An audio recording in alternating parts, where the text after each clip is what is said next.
implore the men in the world who have women that they say they care about, daughters that they are raising, that this is their issue too. I mean, for men to sit on their hands over this issue and trade out women's health for a tax break or whatever it is a sad statement about that man's level of value of the women in their life. We're talking about how expensive it was to live in the White House. Go for it.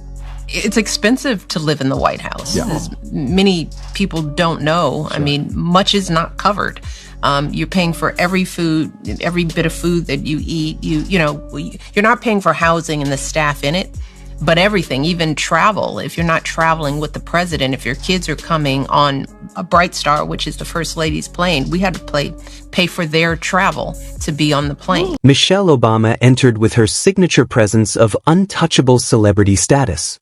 But during a live broadcast, Charlie Kirk and Patrick Bet-David came in strong. Armed with sharp humor and hard-hitting truths, they cut through her polished persona and revealed the inconsistencies behind the charm and scripted messages. It wasn't a discussion, it was a wake-up call. The exchange was bold, direct, and impossible to overlook. By the end, even her supporters had to take a second look. Oh yes, no, she's at her complaining quotient.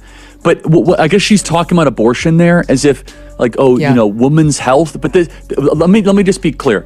Not a single Trump voting male in the world is ever going to be won over by complaining Michelle Obama. Just to make she looks. Why would you ever post this picture? Yes. No. People were, and I'm actually not being funny. They were asking Barack, why would you ever post this picture? What part of Michelle's picture? Barack looks great. That is not a... Can you close up on her, Rob? Actually, don't. But can you zoom out a little bit? Not for bad reasons. It's just she doesn't look good in that picture. Yeah. Sometimes you don't look good. So guess what you do when sometimes you don't look good? You ask and you say, hey, babe, you okay if I post this picture? No, use this one. Charlie Kirk started things off with the focus of someone who'd been gearing up for this takedown since he first heard the word becoming. You could tell he wasn't even fazed. He went straight for the core of the ideology, the kind of critique that doesn't need to shout to hit hard. He just presented the facts and let the narrative collapse under its own inflated ego. Push through it, and one side note on Michelle Obama, can we just note how overrated she is? And like all the hype around Michelle Obama, she's gonna run for office, and she's just... I don't want to get into the aesthetics of all of it, but the present... I've never been in the Michelle Obama's running for president campaign. Let me ask you a question. I don't get it. Let me ask you a question. How much of becoming a president on the Democratic side, hear me out, how much of being a president on the Democratic side do you think is you getting picked or you saying, I'm going to be a president? You know what I'm saying? Yeah. Okay, how much of it do you think is the first one? If you're liking this video, don't forget to subscribe to the channel and tap the bell icon. According to him, Michelle Obama was less of a traditional former first lady and more like a full-time influencer with only a casual relationship to responsibility.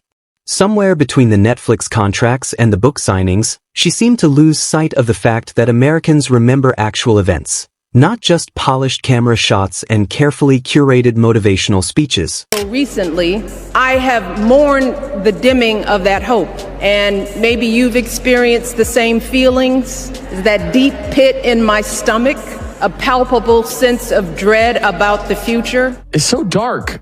And now she's saying, now I have hope because of Kamala Harris. The apocalyptic undertones of the Democrat Party is dramatic. This is their identity. This is their purpose. He aims straight at the heart of the nonsense. And Michelle's whole public image is like a mansion built on carefully crafted storytelling. So he opened by pointing out how the woman who once claimed to be above politics has somehow had a hand in nearly every cultural flashpoint since 2009. If all of a sudden the Dems did flip in August and they put a Newsom Michelle combination, do you know what mainstream media would do with that? CNN, what Jimmy Fallon, Colbert, all these podcasts, the Oprah Winfrey, the NBA, LeBron. Forget it. Do you know what Taylor Swift, do you know what these guys would be doing? It would be bonkers. By the way, if it is Michelle and Newsom, it's going to be a dog. It's like she has an aversion to subtlety. She could publish a kid's book about vegetables and still manage to slip in a swipe about voter suppression. Kirk made that point loud and clear. This wasn't just about policy disagreements, it was about pulling back the curtain on what he saw as a calculated performance dressed up as heartfelt concern. Then came the real show. Charile dismantled her carefully crafted public image like it was a poorly assembled IKEA bookshelf. Michelle's brand is built on being relatable, the former first lady who dances, wears sneakers, and pops up on cooking shows. But Charile highlighted the glaring contradiction in trying to play both Oprah and a radical changemaker. He argued that if Michelle truly spoke for the oppressed, she wouldn't be sipping imported tea on a $60,000 designer couch while telling working-class Americans they're not dreaming big enough. The disconnect is so massive, it might as well have its own zip code. And, of course, Charile didn't just stay on the surface. He dug into the psychology behind it all, breaking down how Michelle's transformation into a pop culture icon wasn't some triumph of bravery or brilliance, but a polished product of modern branding. Reasons, it's just she doesn't look good in that picture. Yeah. Sometimes you don't look good. So guess what you do when sometimes you don't look good? You ask and you say, hey, babe, you okay if I post this picture? No, use this one, use that one, use this one. So I don't even know why he posted the picture. You know, he has his own reasons for posting a picture. So a lot of people said, why are you even doing this? It's not cool for you to post a picture like this. So he said the media treated Michelle the way teenagers obsess over their favorite boy band. Over the top, irrational, and completely lacking objectivity. You couldn't question her, couldn't criticize her, and definitely couldn't fact-check her. If you did, you were instantly labeled sexist, racist, or some other kind of ideological offender. Charile didn't just criticize Michelle. He practically roasted her brand over a fire, serving it with a side of elite hypocrisy. Her memoir, he claimed, wasn't a window into her true self. It was a market-tested, consultant-approved product designed to stir emotion without inviting real questions. Kirk argued she wasn't relatable. She was rehearsed. There's a big difference between being a role model and playing a role, and Michelle, in his view, clearly fit the latter.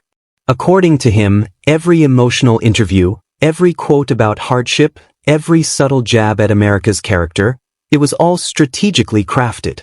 And just when it seemed like he'd said it all, he delivered the final blow. He brought up her well-known claim that she hadn't felt proud of her country until a certain political moment. Kirk dissected that comment like a bomb technician, careful and exacting.